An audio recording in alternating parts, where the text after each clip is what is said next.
Welcome, I'm Coach Hugh with Charlotte Strength. We're going to be going over the calf smash and the banded ankle dorsiflexion stretch. We like to typically pair these one right after the other, so I'm going to show both and then go from there. So starting off with the calf smash here, we're going to be using the foam roller for both legs at the same time. You can do this for about 30 seconds.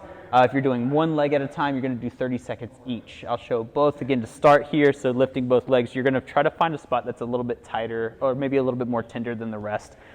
And it's only going to be a little bit above or a little bit below at a time. You only want to cover a couple inches. You don't need to roll the whole calf out at one time. Find that little spot, work that spot. So if you were going to do one leg at a time, you just cross the other leg over top. Same thing. Nice and smooth, nice and slow. Don't rush through this. Slow your breathing down.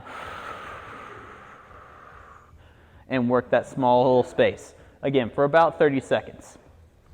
If you need something that's a little bit more pinpoint, I have the lacrosse ball here. So all I'm going to do, set it underneath, and we'll do similar setup. Either I can brace myself with the 1 foot, or if I want a little bit more pressure, again, I can anchor it over top.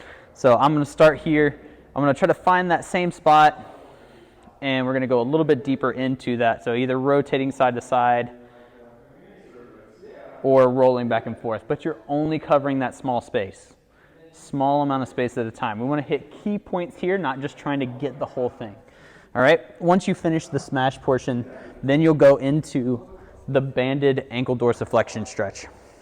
So using the band here and an elevated surface. You can use a bench, you can use plates, it's up to you. But you want that band to go in that crease of your ankle. So some shoes might limit that. These here have a nice easy knit top, so I can still get a pretty firm pull. But you'll notice here are the ankle bones here. I'm going to pull it down so that it kind of hooks just below that ankle bone.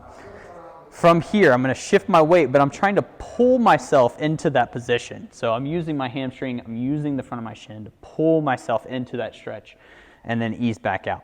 You should always feel some type of stretch. It may be a little bit lighter as you go through this, but some type of stretch. I'm not coming all the way out. Pull myself in, ease out just enough, pull myself back in. That's the banded ankle dorsiflexion stretch. And again, you want that foot elevated and you want that band in that ankle crease. And again, kind of hooking underneath the ankle bones there.